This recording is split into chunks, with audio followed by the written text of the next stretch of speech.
ये बात तब की है जब मैं छोटा था। मैं अपने परिवार के साथ गर्मियों की छुट्टी में अपने गांव दादा दादी के पास हर साल जाया करता था। हम कम से कम 15-20 दिन तो गांव में रुकते थे। मेरे गांव में एक बड़ा सा आम का बगीचा था जो हमारे घर से 1 किलोमीटर दूर था। उस बगीचे में गांव के लोगों ने अपने अपने आम के पेड़ लगाए थे। गर्मियों का समय था तो मैं गांव के बच्चों के साथ दोपहर में बगीचे के छांव में खेलने जाया करता था। एक दिन जब हम लोग दोपहर में बगीचे में खेल रहे थे, खेलते खेलते मैं अपने चाचा के बेटे को चिढ़ा रहा था। वो मुझ पे काफी भड़क गया और गुस्से में मुझे मारने वो मेरे पीछे आया, तो मैं उससे बचने के लिए भागने लगा। वो मेरे पीछे आया। मैं जी जान लगा के भागता रहा। कुछ 15 मिनट लगातार दौड़ने के बाद मैं रुका और मैंने पीछे मुड़कर देखा। मैंने देखा कि मेरा भाई तो दूर दूर तक कहीं नहीं है और ना ही वो आम का बगीचा। वो आम का बगीचा, वो भी मुझे कहीं नहीं दिख रहा था। जहां मैं खड़ा था वो तो एक बंजर जमीन था और मेरा गांव भी वहां से नहीं दिख रहा था। वहां ना तो कोई पेड़ था और ना ही कोई घर। कोई भी इंसान दूर दूर तक वहां नहीं था। ताज्जुब की बात है, वो आम के पेड़ इतने बड़े होकर भी भला दिख कैसे नहीं रहे थे। और मैं तो बस लगभग 15 मिनट ही दौड़ा था। फिर इतने में ये सब अचानक गायब कैसे हो गए। मैंने सोचा मैं तो सीधे एक ही दिशा में दौड़ा हूं। अगर वापस सीधे ही जाऊंगा तो गांव जरूर पहुंच जाऊंगा। लगभग 30 मिनट चलने के बाद मैंने एक पुराना टूटा फूटा सा मंदिर देखा जो खेतों के बीच में था। मुझे वो मंदिर देख के काफी अजीब लगा कि ये मंदिर ऐसी जगह में आखिर क्यों बना है जहां ना तो कोई लोग है और ना ही कोई घर। लेकिन मैंने ये भी सोचा कि शायद मैं किसी को ढूंढ लूं जो मेरी मदद करे और मुझे घर लौटने में सही मार्ग बताए। गर्मी काफी थी और इतना दौड़ने और लगातार चलने की वजह से मुझे जोरों की प्यास लगी। इधर उधर देखने के बाद मुझे एक हैंडपंप नजर आया। तभी मैं वहां गया और पानी पीने लगा। जब मैं पानी पी रहा था तभी मैंने पीले धोती में एक आदमी को अपने तरफ चलकर आते देखा। मैंने गौर किया कि वो एक टांग से लंगड़ा रहा था, जिसकी वजह से वो काफी धीरे चल रहा था। उसके माथे पर कटे हुए कुछ निशान भी थे और अगर सीधे शब्दों में कहूं तो हुलिये से वो उसी मंदिर का पुजारी लग रहा था। वो मेरे पास आया और उसने मेरे कंधे पर हाथ रख के पूछा, कौन हो बबुआ? मैंने उसे अपना नाम बता दिया और पानी पीने लगा। पानी पीने के बाद मैं पीछे उनसे रास्ता पूछने के लिए मुड़ा, मगर वो वहां नहीं थे। मैं काफी डर गया। एक आदमी जो ठीक से चल भी नहीं सकता था, वो भाग तो नहीं सकता था। क्या वो गायब हो गया? रास्तों से अनजान मैं इतने में भागने लगा। मैं रोने लगा था। मैं रो रहा था और हनुमान चालीसा पढ़े जा रहा था। मैं बस जी जान लगा के भागता रहा। मुझे पता नहीं मैं कितनी दूर और कितना देर भागा। भागते भागते जब मैं रुका, मैंने फिर से वही मंदिर देखा, लेकिन इस बार वो टूटा फूटा सा नहीं था। ये देख के मैं काफी डर गया। मुझ में अब और हिम्मत नहीं बची थी कि मैं उसके अंदर जाऊं और किसी से मदद मांगूं। तभी मैंने पीपल के पेड़ के नीचे कुछ लोगों को बैठे देखा।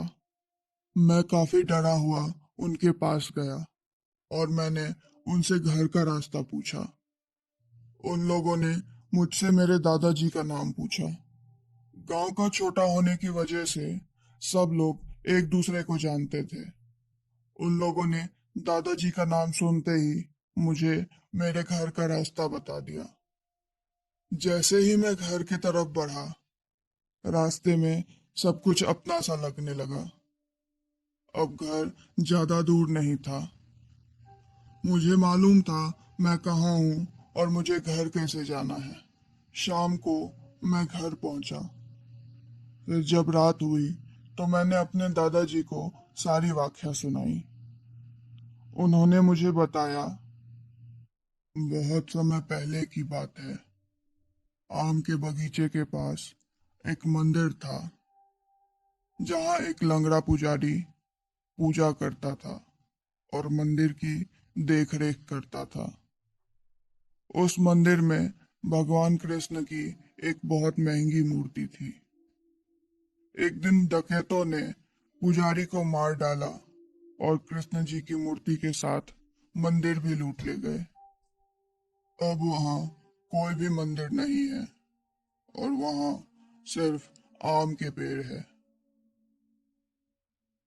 दादाजी की सारी बातें काफी अजीब थी मेरे लिए, और वो घटना भी। मैं उन बातों को पचा नहीं पा रहा था। मैंने दादाजी को अपने साथ वहां चलने को कहा।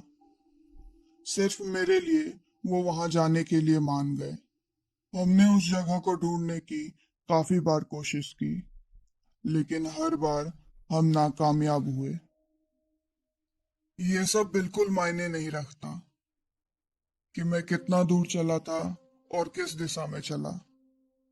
मुझे बस इतना पता है कि मैं जहां भी पहुंच के पीछे पलटा था, मुझे आम के पेड़ हमेशा नजर आए। मेरे समझ में नहीं आता है, एक ऐसी जगह जो है ही नहीं, मैंने वहां पानी पिया था। क्या वो मंदिर का पुजारी था जिसने मुझे रास्ता दिखाया? मैं कितनी भी कोशिश कर लूं, इस सवाल के जवाब तक मैं कभी नहीं पहुंच पाता हूँ। अगली कहानी मुझे मेरे एक दोस्त ने बताई थी। वो बताती है कि उसके दादाजी भारतीय सेना में थे और वो हिमाचल प्रदेश के रहने वाले थे। 1970 के दशक में हिमालयाज के सड़क ठीक से नहीं बने थे और ट्रांसपोर्टेशन एक बहुत बड़ी समस्या थी। हिमाचल प्रदेश में लगभग बहुत से गांव में सबके अपने अपने देवी देवता होते हैं जिनकी वो लोग पूजा करते हैं। मेरे दोस्त के दादाजी की भी अपनी देवी माँ थी जिनको वो पूजते थे। अब फौज में सूबेदार होने के अलावा उसके दादाजी और उसके फैमिली गांव के मुख्य पुजारी थे। दादाजी पूजा पाठ में काफी निपुण थे। एक दिन छुट्टियों में वो अपने गांव लौट रहे थे। उनका बस उनके गांव के पास रात को पहुंचने वाला था।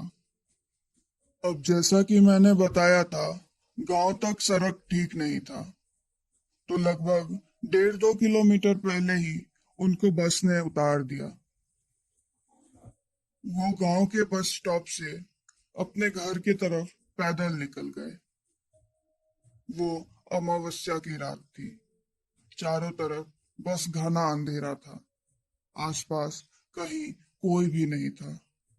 वो चुपचाप अपने घर की तरफ जा रहे थे कि तभी उन्होंने अपने पीछे किसी के कदमों की आहट सुनी। आहट सुन के वो रुक गए और पीछे मुड़े। उन्होंने इंसान की तरह दिखने वाला एक साया अपने से कुछ फीट दूर खड़ा देखा। अंधेरे में कुछ भी ठीक से नहीं दिख रहा था। दादाजी के पास एक लाइटर थी। उन्होंने उस लाइटर को बाहर निकाला और उसको जला के देखने की कोशिश की। उन्होंने देखा एक औरत लाल साड़ी में वहां खड़ी थी। दादाजी ने पूछा, क्या आप ठीक है? मगर उधर से बदले में कोई जवाब नहीं आया। दादाजी ने फिर से पूछा, क्या आपको किसी तरह की मदद चाहिए? मगर वो औरत जो की तो खड़ी रही। अब इससे पहले दादाजी आगे बढ़ते और उसके पास जाके उससे कुछ पूछते, उससे पहले उन्होंने देखा उस औरत के पैर उल्टे हैं। उन्हें सब कुछ समझते जरा सी भी देर नहीं लगी। दादाजी समझ चुके थे कि आखिर माजरा क्या है। वो समझ चुके थे कि वो एक डायन थी। दादाजी ने काफी भूत प्रेतों का सामना किया था और कईयों को भूत बाधाओं से आजाद भी करवाया था। इसलिए वो उस वक्त डायन को देख के जरा सा भी नहीं घबराए। उन्हें मालूम था कि अब आगे उन्हें क्या करना है। उन्होंने लाइटर जलाए रखा और फिर वो देवी माँ के मंत्र जोर जोर से पढ़ने लगे। वो औरत अपने आप में कुछ बड़बड़ाने लगी और फिर वो पतले हवा में गायब हो गई। दादाजी फिर गांव की तरफ निकल गए, मगर पूरे रास्ते ना ही उन्होंने लाइटर बुझाई और ना ही मंत्र पढ़ना बंद किया। घर काफी ऊंचाई पर था। कुछ समय बाद वो घर पहुंच गए और देवी माँ को उनकी जान बचाने के लिए धन्यवाद किया। दूसरी कहानी यही समाप्त हुई। उम्मीद है आपको पसंद आई होगी। चलिए बढ़ते हैं आज की तीसरी कहानी की ओर। मेरा नाम अभिषेक है। मैं कभी कभार ही अपने गांव जाता हूँ, क्योंकि जहां मैं रहता हूँ वहां से मुझे गांव जाने में 2 दिन लग जाते हैं। एक बार की बात है, जब मेरे दादाजी की तबीयत काफी खराब हो गई थी, तो मैं उनसे मिलने गांव चला आया। उस दिन दादाजी से मिलने के बाद मैं मार्केट की तरफ गया था, जो मेरे घर से कुछ किलोमीटर दूर था। मैं वहां अपने दोस्तों से मिलने अपने पसंदीदा चाय और समोसे के स्टॉल पे गया था। दोस्तों के साथ हंसी मजाक करते हुए समय का तो पता ही नहीं चला। फिर मैं घर के तरफ निकल पड़ा। अंधेरा भी काफी हो चुका था। कुछ समय तक मैं कच्चे सड़क से जा रहा था, पर फिर मैंने इरादा बदल दिया और मैंने शॉर्टकट ले लिया। मैं खेतों और बगीचों के तरफ से होते हुए घर जा रहा था। रात होने लगी थी और मुझे अब भी काफी दूर जाना था। मैं अकेला था और रात में कीड़े मकोड़ों की आवाज मेरे अकेलेपन को बता रही थी। रोशनी के लिए बस चांद और कुछ सितारे जो कि आसमान में थे। जब मैं पेड़ों के बीच से गुजर रहा था, तभी कुछ पेड़ के पत्तों की मैंने आहट सुनी। सब कुछ नजरअंदाज करते हुए मैं आगे बढ़ता रहा। मैं अब भी घर से 1-2 मील दूर था। तभी अचानक मैंने महसूस किया कि कोई मेरा पीछा कर रहा है। वैसे तो मैं मुश्किल से कोई आवाज सुन पा रहा था, लेकिन मुझे पता था कोई पीछे तो जरूर है। मैंने गांव वालों से किस्से सुने थे कि यहाँ पेड़ों में कोई रहता है जो अकेले राहगीरों का पीछा करता है और उनसे सिगरेट या बीड़ी मांगता है। साथ ही साथ मैंने ये भी सुना था कि हमें ना तो उन्हें कोई जवाब देना है और ना ही पीछे मुड़कर देखना है, क्योंकि आज तक जिसने भी मुड़कर पीछे देखा वो जिंदा नहीं बचा। एक और बात, आप वहां से दौड़कर भाग नहीं सकते, क्योंकि अगर आप ऐसा करोगे तो अगले ही पल वो प्रेत आपके सामने खड़ा होगा। ये सब बात याद आते ही मैं कांप उठा और खुद को कहने लगा, ये सब मनगढ़ंत बातें हैं। हालांकि मैं काफी तेजी से चलने लगा था। कुछ ही मिनटों में मैं पसीने से लथपथ हो गया। घबराहट में मैंने अपने पॉकेट में हाथ डालकर सिगरेट चेक किया और तभी मेरे कानों में आवाज आई, तुम सिगरेट पीते हो? मुझे एक सिगरेट मिलेगी क्या? दोस्तों, चलिए बढ़ते हैं आज के चौथे कहानी की तरफ। ये घटना तब की है जब मैं काफी छोटी थी। मैं कोलकाता की रहने वाली हूँ। मेरी नानी गांव में रहती है, जहां से शहर 2 घंटे की दूरी पर है। जहां तक मुझे याद है, उस वक्त मैं 12-13 साल की थी और तब गर्मियों की छुट्टी हुई थी। मेरी माँ और मेरी मासी ने मुझे और मेरी छोटी बहन को नानी के गांव ले जाने का फैसला किया। अब चलिए मैं आपको अपने गांव के बारे में कुछ बता दूं। जहां हमारा गांव है, वहां काफी पेड़ पौधे, झाड़ियां और बाग बगीचे हैं। वहां हर परिवार का अपना अपना तालाब था। गांव इतना छोटा था और वहां इतने कम लोग थे कि अगर सब एक जगह इकट्ठे हो जाए तो आप सबको 1 मिनट के अंदर गिन लोगे। मेरे घर के बगल में एक अधूरा बनाया हुआ घर था, जिसको वहां के स्थानीय लोग भूतिया मानते थे। और यही वजह थी कि आज तक कोई भी उस मकान को पूरा नहीं बना सका।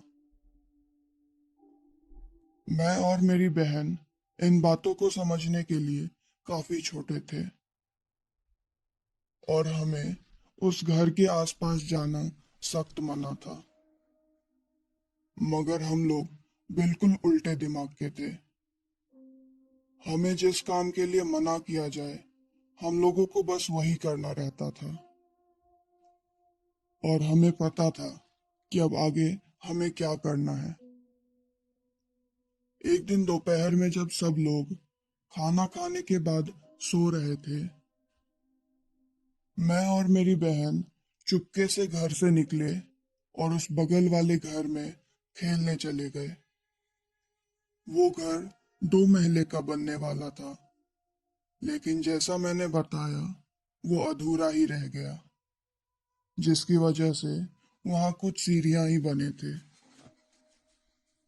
हम लोग काफी मजे से वहां खेल रहे थे। तब अचानक जोर की एक आवाज वहां पे आई और हम दोनों तुरंत वहां से भागने लगे।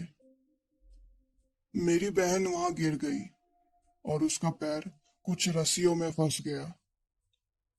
मैंने उसको उठाने की काफी कोशिश की, लेकिन उसका वजन बढ़ते जा रहा था। मैं गायत्री मंत्र पढ़ने लगी, जो मुझे मेरी माँ ने सिखाया था। मंत्र पढ़ते ही मेरी बहन का वजन नॉर्मल हो गया। हम समय ना बर्बाद करते हुए वहां से तुरंत भागे। हम लोगों ने ये बात घर पर किसी को भी नहीं बताई। वो सब कुछ काफी डरावना था। अब जैसा कि हम लोग गांव में रहते थे, तो वहां लोग जल्दी ही सो जाया करते थे। रात को खाना खाने के बाद मुझे और मेरी बहन को मम्मी ने सोने के लिए ऊपर के कमरे में भेज दिया। हम लोग काफी डरे हुए थे, तो हमने लाइट ऑन रखने के लिए ही कहा, पर मम्मी नहीं मानी। लेकिन उन्होंने बालकोनी का लाइट ऑन कर दिया था और उसके बाद मम्मी नीचे चले गई। हम दोनों बहनों ने सोने की काफी कोशिश की, पर हम सो नहीं पा रहे थे। फिर अचानक ही मैंने किसी को बालकनी में खड़े देखा। मैंने लगातार 5 मिनट तक उसको देखा और फिर मैंने अपनी बहन को उसकी तरफ देखने को कहा। अब हम दोनों ही उसको देख पा रहे थे। वो हमारे तरफ मुड़ी हुई थी और लगातार हमें देखी जा रही थी। वो कोई औरत थी। उसके लंबे लंबे बाल हवा में लहरा रहे थे। हम लोग मदद के लिए चिल्लाने ही वाले थे कि हमने एक आवाज सुनी।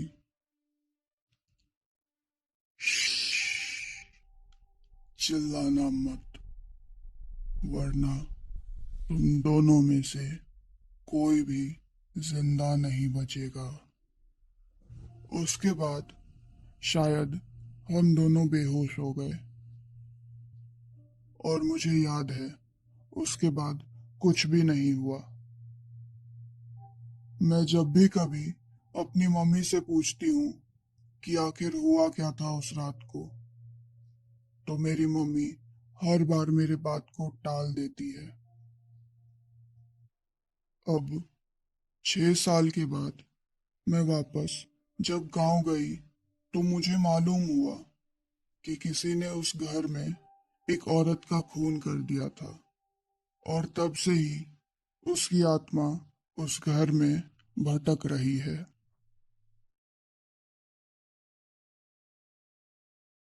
ये बात आज से लगभग 15 साल पुरानी है, जब मैं अपने गांव में रहा करता था। मार्च का महीना था और बाहर वेदर बहुत ही साफ और अच्छी थी। उस वक्त मैं कुछ 16-17 साल का रहा होऊंगा और मुझे मूवीज देखने का पागलपन था। अब मेरे गांव में कोई भी थिएटर तो था नहीं। मुझे यही कुछ 12 किलोमीटर लग जाते थे मूवी थिएटर तक पहुंचने में। मैं कभी भी मूवी अकेले देखने नहीं जाता था। मैं अपने पड़ोस के दोस्तों के साथ एक ग्रुप बनाकर ही जाता था। पर एक दिन की बात है, मैंने अपने दोस्तों से जब मूवी देखने के लिए पूछा, पर उन सब ने मुझे मना कर दिया। सबके अपने कोई ना कोई वजह थे, पर मुझे उस दिन मूवी देखने का जुनून सवार था, तो मैं अकेले ही रात के शो के लिए निकल पड़ा। मैंने मूवी देखी।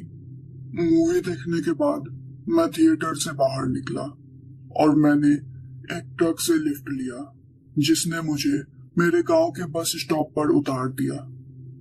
उस समय रात के 11 बज चुके थे और बात काफी पुरानी है, तो इतनी रात गए मुझे पूरे गांव में एक भी इंसान नहीं दिखा। पूरे गांव में काफी ज्यादा सन्नाटा था। मैं रोड से होते हुए गांव की तरफ निकल पड़ा। कुछ दूरी तय करने के बाद मैंने एक औरत को देखा। उसने सफेद और लाल रंग की साड़ी पहन रखी थी। वो अपने साड़ी से अपने चेहरे को ढके हुए थी, बिल्कुल एक नए नवेली दुल्हन की तरह। पहले मुझे ये लगा कि ये कोई नई नवेली दुल्हन होगी और शायद इतनी रात गए रास्ता भटक गई होगी। वो मुझसे कुछ दूर बांस के झाड़ियों के पास खड़ी थी और उसके आसपास कहीं कोई घर भी नहीं था। मुझे लगा शायद उसको मेरी मदद की जरूरत होगी, इसीलिए मैंने उससे पूछा, आप कौन हो और यहाँ इतनी रात गए क्या कर रही हो? मेरे बात का जवाब देने के बजाय वो उन बांस के झाड़ियों के पीछे तालाब की ओर जाने लगी। उसको उधर जाते हुए देख मैं भी उसके पीछे पीछे जाने लगा। बार बार उससे मैं यही पूछे जा रहा था कि वो कौन है और यहाँ इतनी रात को क्या कर रही है, पर वो लगातार चली जा रही थी। उसका पीछा करते करते मुझे ऐसा लगने लगा था जैसे मैं उसके आकर्षण में हूँ। मैं चाहे जितनी भी तेज चलने की कोशिश करता था, लेकिन उस तक पहुंच नहीं पाता था। वो हर बार ही मुझसे आगे चल रही थी। काफी देर तक उसके पीछे जाने के बाद मैंने होश संभाला और फिर मुझे एहसास हुआ कि मैं उस छोटे से जंगल के बीचों बीच खड़ा हूँ। वो सारी भूतिया घटना जो मैं आज तक अपने बड़ों से सुनता आया था, वो सब मेरे दिमाग में एकाएक आने लग गए। उस वक्त मैं काफी डरा हुआ था और अपनी जगह पर जम गया था। फिर मुझे ये याद आया कि कैसे हमारे कल्चर में लोग भूतों और चुड़ैलों के बारे में ये बताते हैं कि वो अक्सर लाल या सफेद साड़ी में नजर आते हैं और उनका पैर उल्टा होता है या फिर होता ही नहीं है। जिसके बाद मैंने उस औरत के पैर की तरफ देखा, जिसके बाद मुझे ये समझ आया कि उसके पैर ही नहीं थे। उस वक्त मैं बहुत ही तेजी से भागना चाहता था, पर वो मेरे पीछे आकर मेरे साथ क्या करेगी इस बारे में सोचकर मैं वहीं जमा रहा। जिस वक्त मेरे दिमाग में ये सारी बातें चल रही थी, उस वक्त वो रुकी और पीछे पलटी। उस समय मैंने अपने आप को यही बोला कि अगर तुम जीना चाहते हो तो तुम जी जान से यहाँ से भागो, नहीं तो आज इसी जंगल में तुम्हारी मौत पक्की है। खुद को इतना कहने के बाद मैं दौड़ा और मैं इतनी तेजी से दौड़ने लगा जैसे कल होगा ही नहीं। दौड़ते दौड़ते मैं किसी तरह घर पहुंचा और जोर जोर से चिल्लाकर अपनी माँ को बुलाने लगा। मेरी आवाज सुनकर मेरे भाई और मेरी माँ बाहर आई। मैंने उनको सारी घटना बताई। मुझे घर के अंदर लाने से पहले मेरी माँ ने कुछ मंत्र पढ़े। मैं अगले 3 दिनों तक बुखार से तप रहा था। उसके बाद मैं धीरे धीरे ठीक हो गया। मैंने अपनी माँ से पूछा कि क्या हमारे गांव में या आसपास के किसी भी गांव में कोई नई नवेली दुल्हन आई है, पर उन्होंने कहा कि नहीं, हमारे गांव में किसी की भी शादी नहीं हुई है। उस घटना के बाद भी मैं मूवी देखने तो जरूर जाता था, पर हाँ, रात में बिल्कुल ही नहीं। उम्मीद है आप सब ठीक से होंगे और साथ ही साथ मुझे ये भी उम्मीद है कि आपको सारी कहानियां पसंद आती होगी। अगर आपने अभी तक फियर अलार्म को सब्सक्राइब नहीं किया है तो सब्सक्राइब जरूर करिए और साथ ही साथ कमेंट और शेयर करके मुझे मोटिवेट करते रहिए। कहानी कोंकण गांव में हुए एक सच्ची घटना पर आधारित है। ये कहानी दो मित्रों अर्जुन और राजीव की है। अर्जुन और राजीव बहुत अच्छे दोस्त थे। वो दोनों अक्सर साथ ही नजर आते थे। अर्जुन अपने गांव कोंकण जाना चाहता था। एक दिन उसने अपने दोस्त राजीव को बताया, दोस्त, मैं अगले हफ्ते अपने गांव जा रहा हूँ और 10 दिनों के बाद मैं वापस आ जाऊंगा। राजीव ने थोड़ी नाराजगी में कहा, ठीक है, कोई बात नहीं, तुम जाओ। राजीव को लगा वो अपने दोस्त से अगले 10 दिनों तक नहीं मिल पाएगा। इतने में अर्जुन ने पूछा, राजीव, क्या तुम मेरे साथ मेरे गांव चलोगे? तुम चलो, साथ में काफी मजा आएगा। राजीव को अर्जुन का प्रस्ताव काफी अच्छा लगा और वो उसके साथ उसके गांव आने के लिए मान गया। अर्जुन अपने दोस्त को अपने गांव ले जाने के लिए काफी उत्साहित था। अगली रात वो लोग अपने गांव के लिए निकल गए और सुबह होते ही वो लोग गांव पहुंच गए। राजीव इतने खूबसूरत गांव को देखकर काफी ज्यादा हैरान हो गया। वहां का हवा, वातावरण उसे बहुत ही ज्यादा पसंद आने लगा। राजीव पूरे गांव का कोना कोना देखना चाहता था। इसलिए अर्जुन और राजीव ने जल्दी जल्दी अपने बैग घर के अंदर रखे और समंदर के किनारे समंदर में उठती लहरों को देखने के लिए चले गए। उन दोनों ने पूरे दिन काफी मस्ती की। जब रात हुई तो वो लोग घर से कुछ दूर बगीचे में बातें कर रहे थे। उन लोगों ने अपने सोने का बिस्तर भी उसी बगीचे में लगाया था। वो लोग खुले बादलों के बीच टिमटिमाते तारों को देखते हुए सोना चाहते थे। बात करते करते वो लोग सो गए। फिर तकरीबन 3 बजे रात की अर्जुन की नींद अचानक से खुल गई। उसने देखा कोई उसके सामने से चलकर जा रहा है। उसने सोचा ये जरूर राजीव ही होगा। अर्जुन ने आवाज देकर कहा, अरे राजीव, कहाँ जा रहे हो? तो उसने जवाब में कहा, मैं वॉशरूम जाना चाहता हूँ। तो अर्जुन ने कहा, तो तुम उल्टी दिशा में क्यों जा रहे हो? वॉशरूम तो उस तरफ है ना। लेकिन इतना सुनने के बावजूद भी राजीव उसी दिशा में जा रहा था। अर्जुन को लगा राजीव जरूर नींद में है, इसलिए उसको ठीक से सुन नहीं पा रहा है।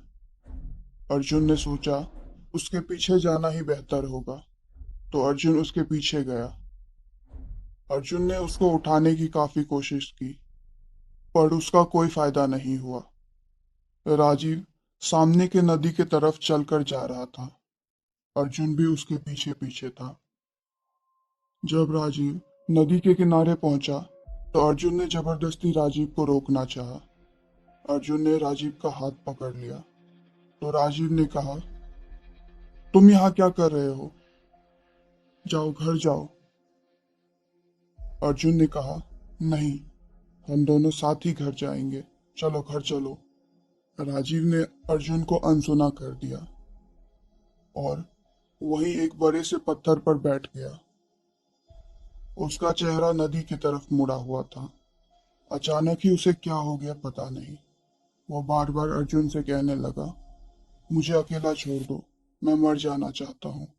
अर्जुन ने ऐसी सारी बातें सुनकर राजीव को जोर से डांटा और उसने कहा, चुप हो जाओ राजीव, अब मुझे बेवकूफ बनाने की कोशिश मत करो, चलो घर चलो, नीचे आओ। अर्जुन इतना कह के पीछे की तरफ मुड़ा। जैसे वो पीछे मुड़ा, उसे पानी में कुछ गिरने की आवाज सुनाई दी। अर्जुन तुरंत पीछे पलटा। उसने देखा राजीव उस नदी में कूद चुका है। उस नदी की रफ्तार इतनी तेज थी कि राजीव उसमें बहता हुआ चला गया। उसको देखकर अर्जुन बहुत ज्यादा डर गया। वो नहीं जानता था कि उसे अब क्या करना है। वो घर की तरफ दौड़ता हुआ भागा।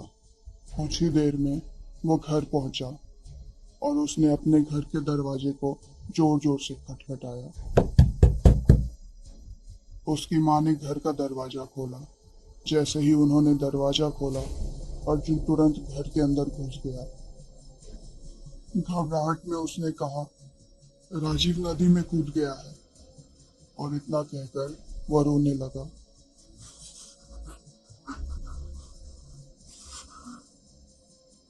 वो रोते रोते नीचे गिर गया। उसकी बातें सुनकर सब लोग काफी ज्यादा चौंक गए कि आखिर ऐसा कैसे हो सकता है।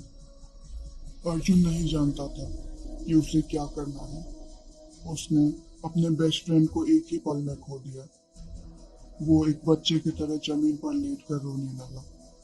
अर्जुन की माँ उसे शांत करने की काफी कोशिश कर रही थी, लेकिन अर्जुन बार बार यही कहे जा रहा था, ये सारी मेरी गलती है, मुझे उसे नदी की तरफ नहीं जाने देना चाहिए था। अगर मैं उसे रोक लेता तो आज वो मेरे साथ होता। कुछ ही पल में अचानक से राजीव वहां पहुंचा। अर्जुन राजीव को वहां देखकर काफी डर गया। वो अपनी आंखों पर यकीन नहीं कर पा रहा था। आखिर ऐसा कैसे मुमकिन हो सकता है? उसने अपनी आंखों के सामने ही राजीव को पानी में बहते हुए देखा था, और अभी वह उसे अपने सामने अपने घर के अंदर देख रहा था। वो अपनी आंखों पर बिल्कुल भरोसा नहीं कर पा रहा था। राजीव अर्जुन के पास आया। उसने उसे पकड़ा। अर्जुन, अर्जुन मेरी तरफ देखो, मैं तुम्हारे सामने खड़ा हूँ। राजीव को अपने सामने इस कदर देख अर्जुन वहीं बेहोश हो गया। अगली सुबह जब अर्जुन उठा, तो उसने पूछा, यह सब एक सपना है ना? राजीव कहाँ है? उसके बाद सबने अर्जुन को बताया, ये सब कोई सपना नहीं है, ये सब एक सच है जो उसके साथ पिछले रात बीता था। दरअसल जो नदी में रात को कूदा था वह एक भूत था, और उसने तुम्हारे लिए एक जाल बिछाया था। मगर तुम बहुत किस्मत वाले हो कि तुम उसके जाल में फंसे नहीं और बचकर वापस घर आ गए। तुम्हारे जैसे बहुत सारे ऐसे लोग हैं जो रातों रात गायब हो गए।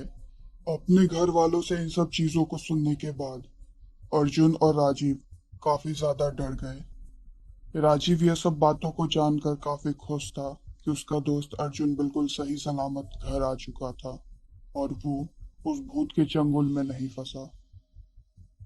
ताज्जुब की बात है ना, जाने आखिर भूत कैसे कैसे आपके अपनों के रूप में ही आकर आपको अपने बिछाए हुए जाल में फंसा लेते हैं।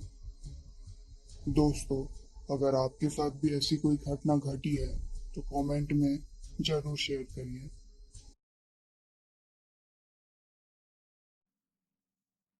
सुबह सुबह रत्नागिरी पहुंचकर राजिनी आंटी और राजीव अंकल बहुत खुश थे। रत्नागिरी की आब हवा की बात ही कुछ और थी। लेकिन अब दिक्कत यह थी कि इतनी सुबह स्टेशन पर कोई रिक्शा नहीं मिल रहा था। राजीव अंकल और राजिनी आंटी आपस में बातें करने लगे कि तभी एक रिक्शा उनके पास आकर रुका। रिक्शा वाले को देखकर आंटी और अंकल चौंक गए, क्योंकि यह तो उनके गांव का पड़ोस में रहने वाला संदीप था। संदीप को देखकर अंकल आंटी को हैरानी के साथ साथ खुशी भी हुई। अंकल आंटी रिक्शा में बैठ गए और रिक्शा चल पड़ा। समय काटने के लिए अंकल संदीप से बातें करने लगे। बेटा संदीप, और कैसा चल रहा है? घर में सब ठीक ठाक? तुम्हारी बेटी कितने साल की हो गई? 6 साल की हो गई काका, संदीप ने जवाब दिया। अब तो स्कूल जाती होगी? हाँ, जाती है ना, बहुत मन लगाकर पढ़ती है। यह तो बहुत अच्छी बात है। उसको खूब पढ़ाओ लिखाओ और काबिल बनाओ। हाँ काका, मेरी तो यही इच्छा है कि वो खूब पढ़े लिखे, लेकिन अब उसे अपने आप को बहुत संभालना होगा। छोटी उम्र में ही उसे खुद अपना ख्याल रखना होगा। उसे अब पिता के बिना भी जीना सीखना होगा। मैं पहले की तरह उसका साथ नहीं दे पाऊंगा। संदीप की बात अंकल को थोड़ी अटपटी लगी। इससे पहले कि वो उससे कुछ पूछ पाते, उनका ध्यान रास्ते में पड़ रहे जंगल पर गया। ये देखकर अंकल थोड़े से सहम गए, क्योंकि उस जंगल के रास्ते में अच्छे और बुरे आत्माओं का वास है, ऐसा उन्होंने कहीं सुना था। उन्होंने संदीप से पूछा, अरे बेटा, तुम हमें इस जंगल के रास्ते से क्यों ले आए? काका, उधर जमीन खिसकी है और रास्ता जाम हो गया है, इसीलिए। ओ अच्छा, ठीक है, कोई बात नहीं। रास्ते भर दोनों गप्पे मारते रहे। बीच बीच में आंटी भी उनकी गप्पेबाजी में शामिल हो जाती थी। बातों बातों में रास्ता आराम से कट गया और अंकल आंटी का घर भी आ गया। अंकल आंटी को लेने उनका नौकर घर के बाहर ही खड़ा था। नौकर को देख अंकल उससे बोले, अरे सोहन, मालूम है तुम्हें, आज तो हम बूढ़े फंस जाते। सौभाग्य से हमें संदीप मिल गया। अरे संदीप, अंदर आओ, हमारे साथ चाय पीकर ही जाना। बोलते हुए अंकल पीछे की ओर मुड़े, लेकिन यह क्या, वहां तो कोई भी नहीं था। रिक्शा खाली पड़ा था। हैरान होकर अंकल और आंटी अगल बगल देखने लगे, लेकिन संदीप का कोई नामो निशान भी नहीं था। तभी आंटी की नजर रिक्शा पर पड़ी एक चिट्ठी पर गई। अरे देखिए, ये क्या है? बोलते हुए आंटी अंकल को चिट्ठी लाकर पकड़ाती है। अंकल चिट्ठी को खोलकर पढ़ने लगते हैं। चिट्ठी में लिखा रहता है,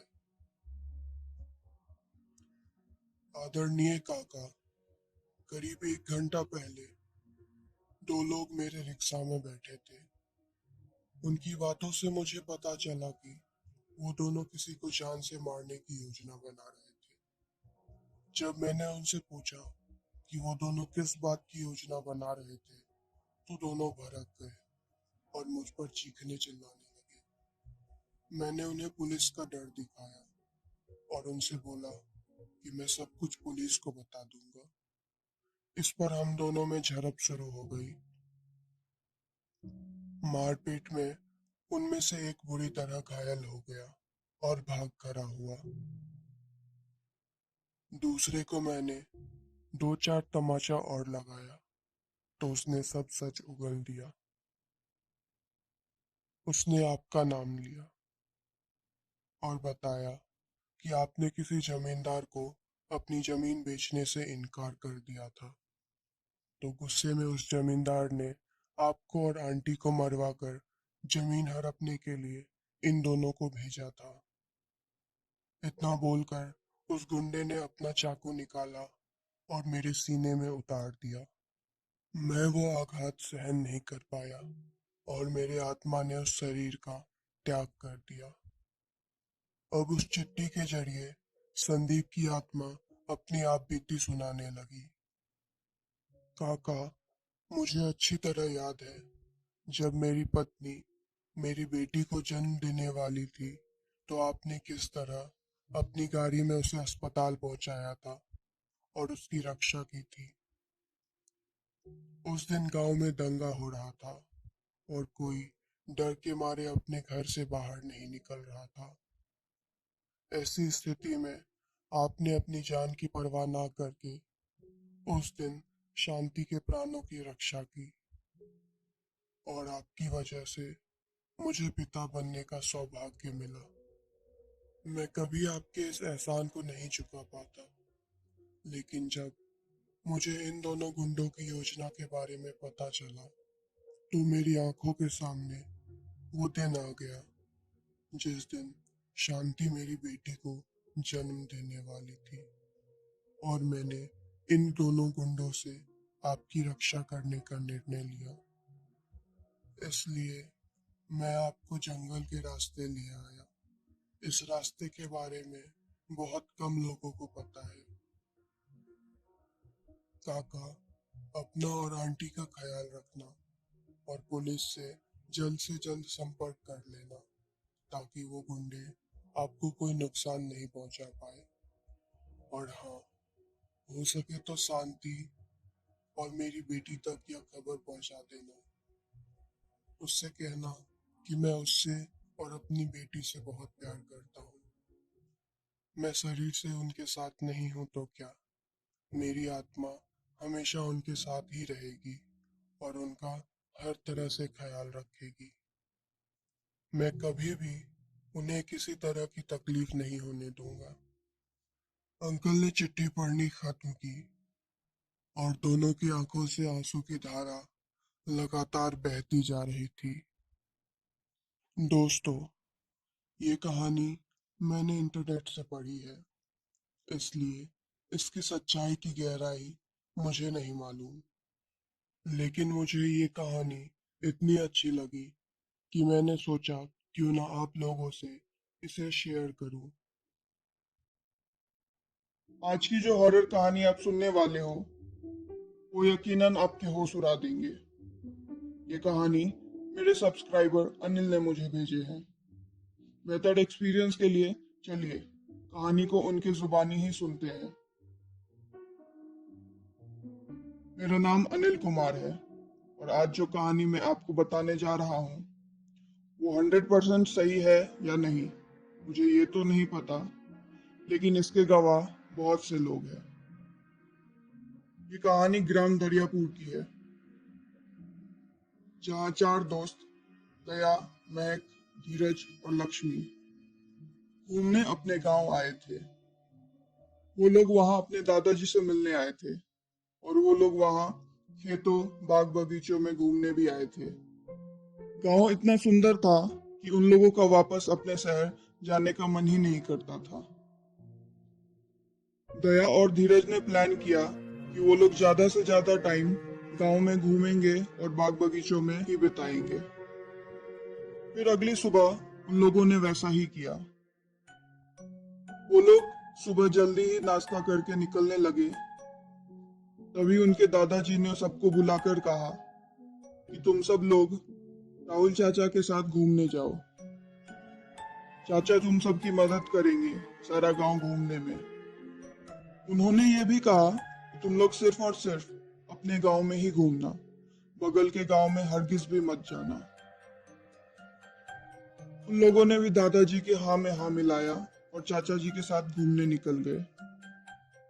सभी लोग गांव में घूमने लगे और घूमते घूमते अभी आधा दिन ही बीता था कि तभी लक्ष्मी ने कहा, क्यों ना हम लोग उस पार बगल वाले गांव में भी घूम आते हैं। जिस पे चाचा जी ने कहा, नहीं, हम लोग कभी भूल से भी उस गांव में नहीं जा सकते। तो धीरज ने कहा, मगर चाचा जी देखिए, वहां पर तो कितने सारे बच्चे खेल रहे हैं और अपने जानवर को भी चरा रहे हैं। हम लोग उधर जाएंगे तो क्या प्रॉब्लम है? चाचा जी समझ गए कि वो लोग ऐसे नहीं मानेंगे, तो उन्होंने बताया कि गांव वालों का मानना है कि उस बगल वाले गांव में किसी बुरे साए का प्रकोप है। लगभग हर साल हमारे या किसी और गांव से कोई ना कोई किसी न किसी कारण से मर ही जाता है। मगर चाचा जी के बात पर उन लोगों ने कोई ध्यान ही नहीं दिया। दया आगे आगे उस गांव की तरफ चली गई। अरे चाचा जी, थोड़ी देर ही घूम के आते हैं ना। और दया के पीछे बाकी तीनों भी निकल पड़े। चाचा जी ने काफी कोशिश की उन लोगों को समझाने की, मगर उन लोगों को परवाह ही कहाँ थी। चाचा जी के पास अब कोई चारा भी नहीं बचा था उनके साथ जाने के अलावा। चाचा जी ने कहा, तुम सब जल्दी ही यहाँ से वापस चलना और दादाजी से इस बारे में कोई कुछ भी मत कहना। सारे दोस्तों ने फिर खूब मस्ती की और चाचा जी ने उनको बताया कि पहले इस गांव में लोग रहा करते थे और वो गांव अब उजड़ चुका है। वो लोग उस गांव में घूम रहे थे, कभी कुएं में आवाज देते थे तो कभी टूटे हुए घरों में घूमने चले जाते थे।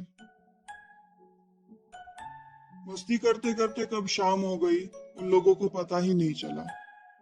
तो चाचा जी ने उनसे कहा, इससे पहले और शाम हो जाए, चलो जल्दी वापस चलते हैं। सभी लोग खेतों और बाग बगीचों के रास्ते होते हुए घर वापस जाने लगे।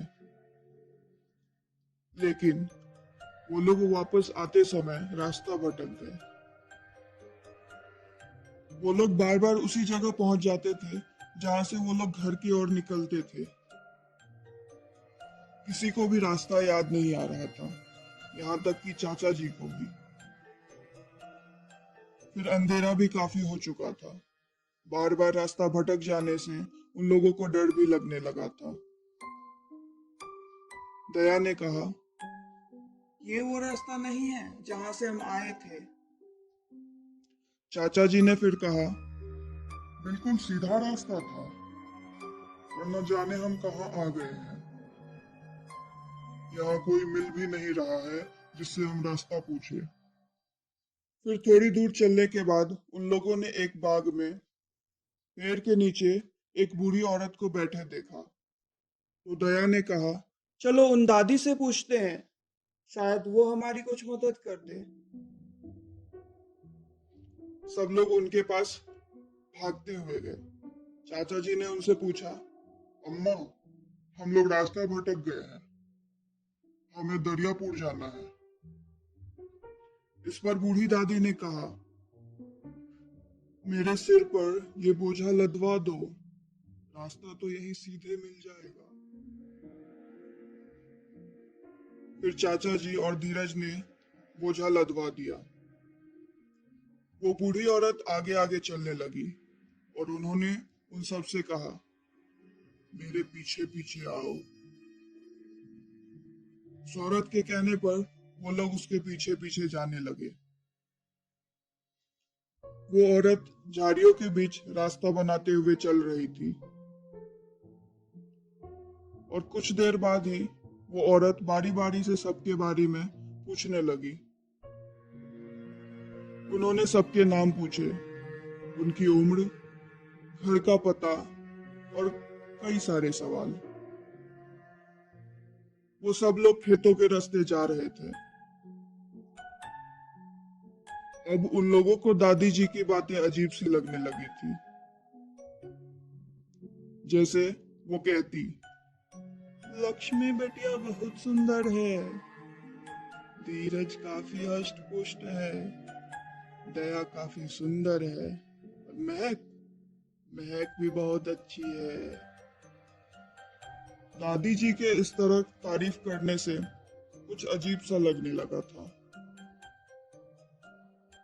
इस पर लक्ष्मी ने गौर किया कि सब लोग उसी पेड़ के पास से फिर से गुजर रहे हैं जहां से उन लोगों ने चलना शुरू किया था।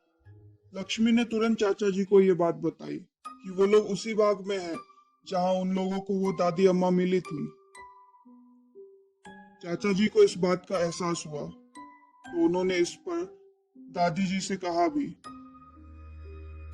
हम लोग वापस वही आ गए हैं जहाँ से हमने चलना शुरू किया था। हमें सही रास्ता बताओ दरियापुर का।" जिस पर उस औरत ने कहा, "बस मेरे पीछे पीछे चलते रहो।" अब सभी को उस औरत से डर लगने लगा था। चाचा जी ने सबसे कहा, "चलो, हम सब खुद रास्ता ढूंढ लेंगे।" तो इतने में वो बूढ़ी औरत गुस्से में बोली, "मेरे साथ चलते रहो।" उसके गुर्राने की आवाज से सब लोग बुरी तरह डर चुके थे और वो लोग तुरंत इकट्ठे वहां से भागने लगे। उनको भागता देख वो औरत उनके पीछे आने लगी। वो लोग भागते हुए किसी तरह वहां से बाहर निकल के अपने गांव की सीमा में पहुंच गए। जब उन लोगों ने पलट के उस औरत की तरफ देखा तो उसका आकार बहुत बड़ा हो चुका था। उसके बाल उसके पैर तक बिखरे पड़े थे और वो एक चुड़ैल बन चुकी थी। उसके हाथ पैर किसी मर्द के तरह मोटे तगड़े दिख रहे थे। उसके भयानक डरावने रूप को देख के तो महक और धीरज के तो चीख निकल गई। सब लोग भागते भागते बेसुध होकर गिर गए। रात भर सब लोग वहीं पड़े रहे। अगले दिन एक किसान ने उन्हें देखा और उन्हें उनके घर पहुंचाया। जब उन लोगों को होश आया तो वो लोग अपने घर में सुरक्षित थे। आसपास लोगों की भीड़ लग गई थी। उस दिन दादाजी ने उन लोगों को कुछ भी नहीं कहा, पर बाद में वो सबसे बहुत नाराज हुए। यूं तो उनकी नाराजगी जायज भी थी। वो कहते हैं ना, जब हमारे बड़े बुजुर्ग हमें कुछ कहते हैं तो हमें उनकी बात मान लेनी चाहिए। अगले दिन वो लोग अपने घर लखनऊ वापस चले गए और एक डर को अपने साथ ले गए। दोस्तों, उम्मीद है आपको अनिल की ये स्टोरी काफी पसंद आई होगी। दोस्तों, अगर आप भी मुझे कोई हॉरर स्टोरी शेयर करना चाहते हो तो इंस्टाग्राम हैंडल पे शेयर कर सकते हो। लिंक आपको डिस्क्रिप्शन में मिल जाएगा। अगर यहाँ तक आ गए हो तो सब्सक्राइब, कमेंट और शेयर करके ही जाना।